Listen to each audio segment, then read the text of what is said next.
Hey everyone, and welcome to The Huddle. I'm here with Jalon Stewart, and Jalon is our Global Ethics Officer, which is a really exciting role that helps us with so many things. But I want to talk a bit, not only about what you do, but about you and your history. And first, probably good for everybody to know that Jalon has worked in the government. She's an attorney and all sorts of other things going on, including a child about to head off to college soon, which we've had a few conversations about, right? Yes. Let's start with where you went to law school and what got you interested in becoming an attorney. So I went to law school in Washington, D.C. I went to American University, and I moved there kind of on a whim. I'd been in California for a while. I went to college at University of Southern California and was working on television shows and working with celebrities. And one night I was like, I need more. I need more than this. I want something more intellectual. So I moved to Washington, D.C., did an internship on Capitol Hill, and went to law school. And when I was in law school, I did the domestic violence clinic, so I was really doing criminal law. But when I graduated,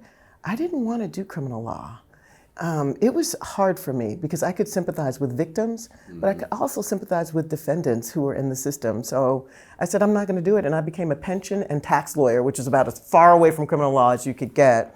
And television as well. Yes. Working with celebrities to tax and pension law. Yeah, it was that intellectual part pivot that I was looking for. But your destiny is your destiny. And after a couple of years, the agency sent me over to the U.S. Attorney's Office to get some trial experience for 4 months.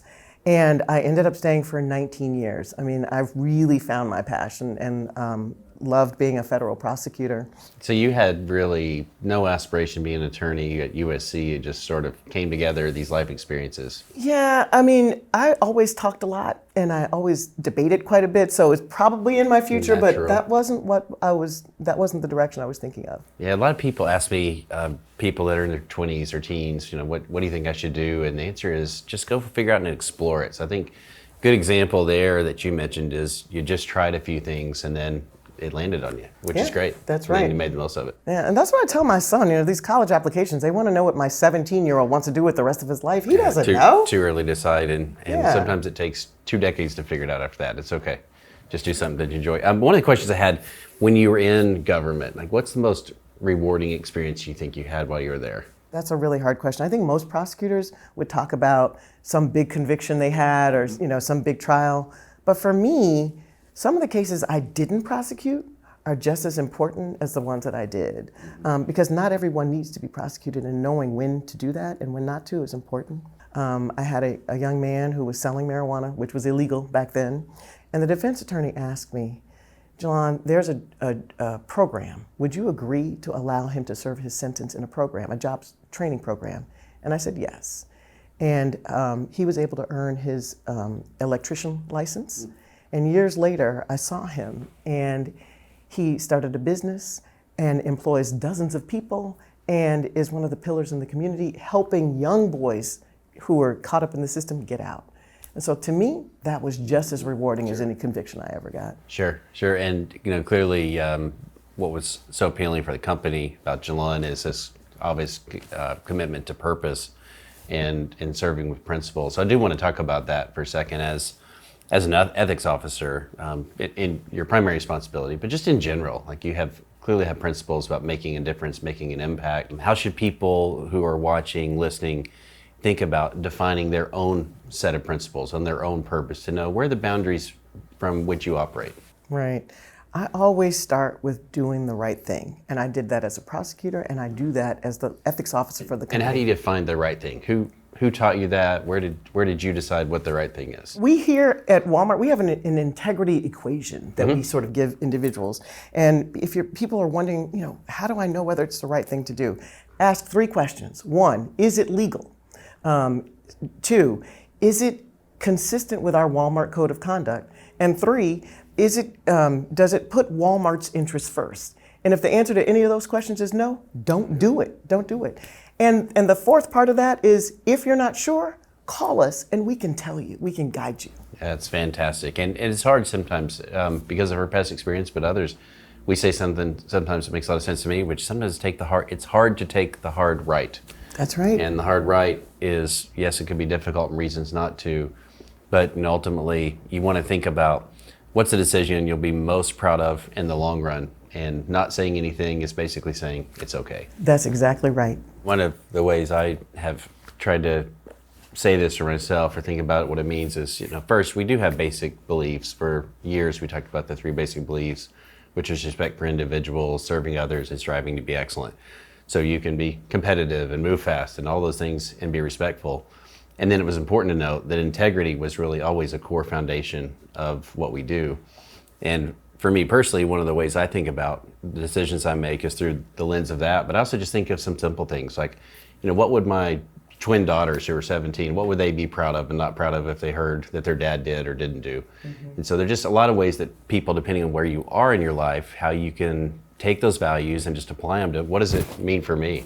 And that was for a long time for me just a real simple one. What would my kids be proud of? What would my family be proud of? Right. And the decisions we make, as you know, can end up pretty public in many ways. So Absolutely. always thinking about, what would my family think in any kind of situation. And if there's something that's happened that you're not sure that already happened, then the best thing you can do is say, this happened and, should I tell you about it? Exactly. Which probably the answer is yes. And that's Yes, all you right. should.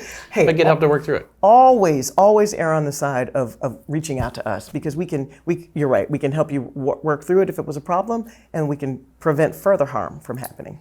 And so how do you think about the company using its scale to be able to create programs for things that are good? Like the individual you mentioned that you and another attorney really helped decide if he could get a second chance, and he did, and he made the most of it. So, first, great story. Good on him for actually making the most of the second chance, because he didn't have to. Clearly did. But, the work you do, like with our shared value networks or other things, like the scale must have been appealing because you could have stayed where you were in government. What was it about the company that was appealing? Oh, I have to tell you, Walmart does the right thing. And there are so many companies out there that cut corners and take shortcuts and don't have a culture of integrity. Walmart has a culture of integrity, and you can tell it makes a difference. We reward associates for doing the right thing. We have the Integrity in Action Award, where we actually acknowledge and reward associates all across the globe who are doing the right thing. And we publish it for everyone to see, and that drives our culture. And I wonder if you could talk about some of the winners or one of the winners and just let people know what does it mean to act with integrity, so that if you see something or you're unsure, this would be a great way to think about, that's what she meant. Sure. So the Integrity in Action Award is a global award. We award an associate who acts with courage, bravery, and in line with our Walmart values. Last year we had 3 really significant winners, one of whom was at Sam's Club. And she recognized that there was some misconduct going on in metrics, and she reported it. But what's really compelling about her story is she worked for a company several years ago, and she saw misconduct, she reported it, and they fired her. Wow. And so when she saw it here at Walmart, she was worried because she didn't want to be fired. But she used all her courage and she reported it to us. And what did we do? Not only did we stop the misconduct, but we celebrated her. We brought her to shareholders, and in front of thousands of people, we showed them this is an example of integrity. And what that does is that helps our culture. That lets every associate know that when you do the right thing at this company, you'll be rewarded. That's right. And the last thing I think I'd say is it's important that you practice this code of conduct, your personal code of conduct, or the company's, whatever it is. You have to do it all the time. Someone gave me a book about, it was probably close to 15, maybe 20 years ago. And the title of it was "There's No Such Thing as Business Ethics." And I thought, well, that's an interesting one. And what it was saying was, well, there are business ethics, but there aren't ethics in business, and then you get to go home and be somebody else. So having a consistent code of conduct is really important, because if you start to compartmentalize things that went wrong that you didn't talk about, it's like living a life of lies where they're all in conflict with each other. It just doesn't work. So, being great at work means you got to be great all the time. And so that separation is really impossible, in my opinion. Yeah. And that's why having this culture of integrity is important, because it's embedded in you. It's who you are. It's natural for you to do the right thing. And that's what we have here at Walmart. That's right. That's right. Well, proud to have you on the team. Thanks for the time and telling us about what you do. And looking forward to the rest of a great year. Thanks, everyone. Thanks for joining in. Thank you, John.